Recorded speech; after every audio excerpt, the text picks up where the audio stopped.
150 கோடி வந்துட்டு ரொம்ப லைவெல்லாம் பார்த்தேன். 150 கோடி உன் நிலைமையை பார்த்தியா? இருட்டறையில் முரட்டு கொத்து. சென்னையில் இருக்கிறன்னு கண்டுபிடிச்சா குடும்பிலே பிடிச்சி பூனாவிலே மிதிப்பாளுங்கன்ற பயத்தில் நீ போடுற ரீலை பாரு. உன்னை டம்மி பீஸ் ஆக்கி உன்னைய என்னதான் சொல்கிறது? தேவை இதெல்லாம் உனக்கு தேவை? ஒருத்தர் காரி காரி காரி துப்பி ஓடிய செல்லி வேற இல்லை. அதில் வேற 150 கோடிண்ணே, 200 கோடிண்ணே, 300 கோடிண்ணே. என்ன நிலைமையில பார்த்தியா நிலைமை? கடைசியில் உடனே ஜோக்கர் ஆகிட்டாங்க. கடைசியில் உடனே ஜோக்கர் ஆகிட்டாங்க மக்கள். அதான் சொல்கிறது, மனுஷங்க மாதிரி இல்லைன்னு. கொஞ்சம் வெயிட் பண்ணுங்கப்பா, நான் பறவையில் கொஞ்சம் சாப்பாடு வச்சுட்டு வந்துடுறேன். சாப்பாடு கொஞ்சம் கொண்டு வந்தேன். சோளம் இது போட்டுட்டு பாரு, எள்ளும் சோளன்னு கொண்டு வந்து இருங்க இந்த வச்சுட்டு. ஏன்னா இது பறவைகளுக்கு கொஞ்சம் தண்ணி மாற்றணும். நான் எப்போவுமே ரெகுலராக வந்து பறவைகளுக்கு தண்ணி வைக்கிறதுக்கே வருவேன் நான். ஸோ பாரு,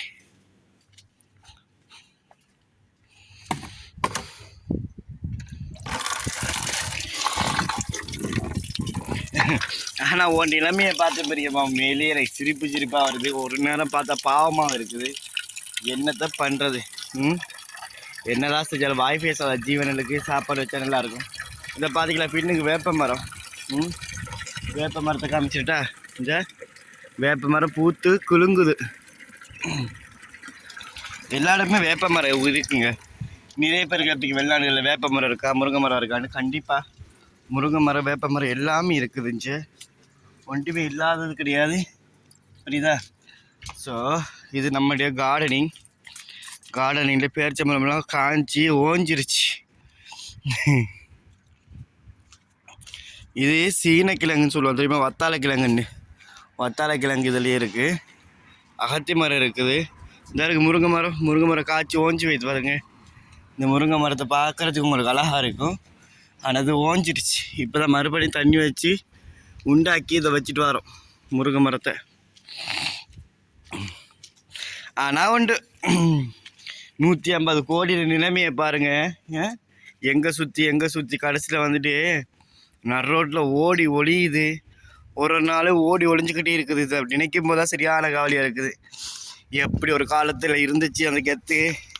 இன்றைக்கி எல்லாருமே ஃபுல்லாக பூச்சி புண்டு எல்லாமே வந்து காரி துப்புதுங்க, அசிங்கப்படுத்துதுங்க, அவமானப்படுத்துதுங்க, எவ்வளோ மானபங்கப்படுத்துதுங்க. இன்றைக்கு இந்த நிலைமையெல்லாம் எதனால? ஆனாலும் பார்த்தியா, கீழே விழுந்தாலும் மீசையில் மண் ஒட்டல கதையா உன் கதை. நீ உருட்டுவைக்கு வேற யாரம்மா இருந்தா இன்னும் நாண்டுக்கிட்டு போயிருப்பாங்க.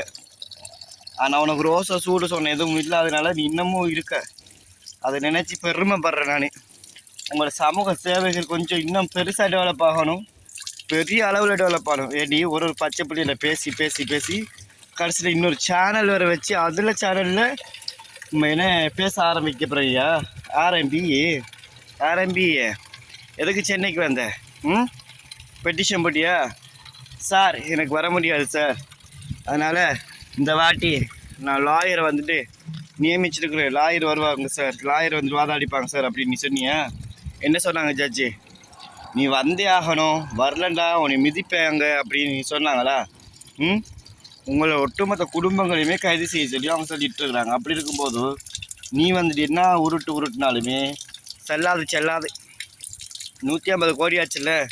அது எப்படி அருண்குமார் கேஸில் வந்துட்டு பணத்தை பற்றி யாரும் பேசக்கூடாது, அருண்குமாருக்கு வந்துட்டு அருண்குமாருடைய அப்பாவுக்கு கம்ப்ளைண்ட் கொடுத்தவங்க மேலேயே கம்ப்ளைண்ட் ஆகிடுச்சு.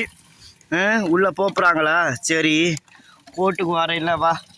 நீ இப்போ எதுக்காக சென்னைக்கு வந்த? நீ உன் கேஸ்லேருந்து தப்பிக்கிறதுக்கு நீ வந்த.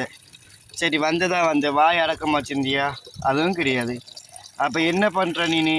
ஒரு விக்டிமே வந்துட்டு நீ மறுபடியும் உயிருக்கு அச்சுறுத்தல் கொடுக்குற. அப்போ நீ வெளியில் இருக்கக்கூடாது. பெரிய லாயரை பிடிச்சிக்கிறிய, லாயரை பிடி. என்ன பண்ணுறதே உன் தலையெழுத்து.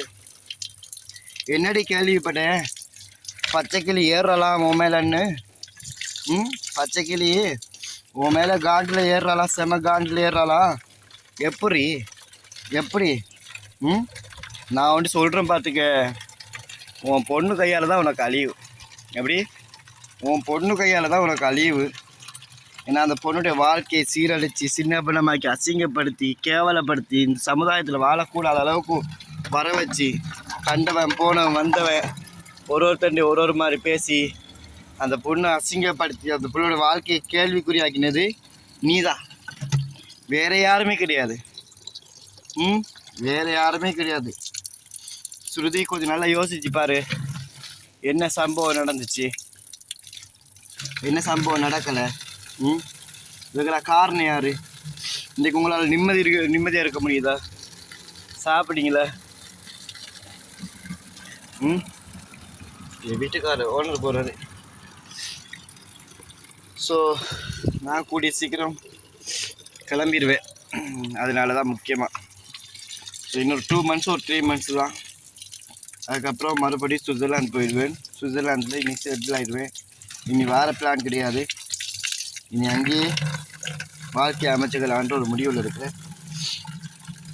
ஆனால் லைவ் போட்டு பார்த்தியா, அங்கே நிற்கிற இருட்டு அரைக்கிற ரூம் புக் பண்ணிட்டு வேற கேமரா மறைச்சிக்கிட்டு மேடம் இந்த இப்படி இப்படி இப்படி அப்புறம் அது மறைப்பா இப்படி மறைச்சிக்கிட்டு. ஏய் மூதேவி, நீ இருக்கிறது 500 ரூபா லாட்ஜ் ரூம் தானே? 500 ரூபா லாட்ஜு தானே அடியாது? 500 ரூபா லாட்ஜில் தானே தங்கியிருக்கிற பாதுகாப்பு கருதி. அவ்வளோ பயம். பெரிய ரியலாக விட்ட பல்லே உன்னை தூக்கிடுவேன், பல்லே உன்னை பிடிங்கிடுவேன் அப்படின்னு. சென்னையிலேயே உன்னால் இருக்க முடியலை.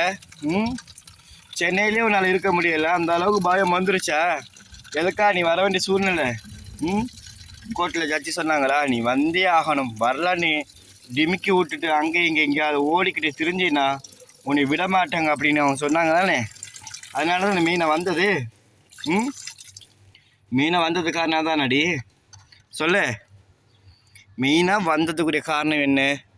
இந்த விஷயங்களுக்காக நீ வந்த. எதுக்காக வந்த? நீ நல்ல ஒரு நாணயம். உன்னை யாரை கூப்பிட்டாங்களா? உன்னை கூப்பிட்டாங்களா? உன்னைய மாமியார் வீட்டிலேருந்து வர சொல்லியிருக்காங்க. நீ வாரியா இல்லை நாங்கள் வரட்டுமா அப்படின்னு அவங்க கேட்டாங்களா? அதான உண்மை நடந்தது. சொல்லு, மக்கள்கிட்ட உண்மையை சொல்லுமா. ஆமாம், வர சொல்லி சொன்னாங்க, அதனால தான் வந்தேன். இப்போ உங்களுக்கு என்ன பிரச்சனை நீ கேளு. எங்களுக்கு ரசிக்கிறதுக்கு ஜாலியான மூடாக இருக்குது. ஆனால் உன் நிலைமையை பார்த்தேன், அதான் எனக்கு சிரிப்பு தாங்கவும் முடியல, செய்யவும் முடியல. ஆக்க பிறந்தவ மனிதனடா, ஆபாசத்தில் அழிஞ்சவ மனிதனடா. திருட்டு விசிறி எடுத்து அதை எங்கே கொண்டு போய் விட்ட பார்த்த? எங்கே கொண்டு போய் விற்க பார்த்த? குரோமில் ஒரு கேடு உனக்கு. வேற மூதேவி.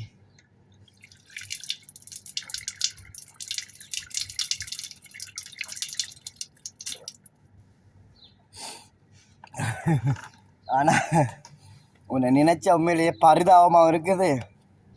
ஆனால் நீ செஞ்ச பாவ பின்னணியில் பார்க்கும்போது இதெல்லாம் நீ அனுபவிக்கணும்னு எனக்கு தோணுது. என்னன்னா ரீல் விட்டா, என்னன்னா கம்பி கதை கட்டினேன்.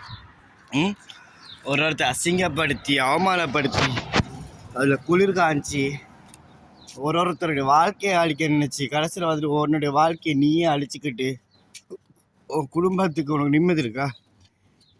ஏதாவது இருக்கா? எதுவுமே கிடையாது. வாங்க மக்களே, என்னுடைய பக்கத்து நேபர் வீட்டில் பேரிச்சை மரம் ஃபுல்லாக வந்துட்டு பழுத்துருச்சு.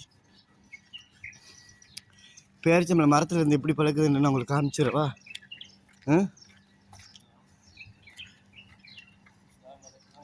இந்த பாருங்க, செஞ்ச பாருங்க, காஞ்சிருச்சு. இதுக்கு முன்னாடி நல்ல அழகாக கொத்து கொத்தாக இருந்துச்சு பழம். இப்போ காஞ்சிருச்சு. காஞ்சது வேலை இல்லைப்பா. அங்கே பாருங்க, அது ஃபுல்லாக பழுத்துருச்சு. இந்த கீழே ஃபுல்லாக பழுத்துருச்சு பாருங்க பழம்.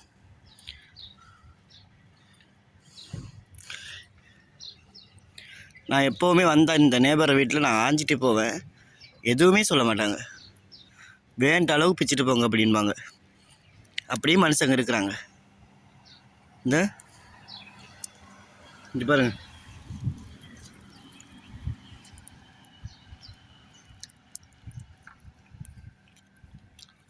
இது ரொம்ப டஸ்ட்டு. கையால் லைட்டாக ஒரு துணி இந்தா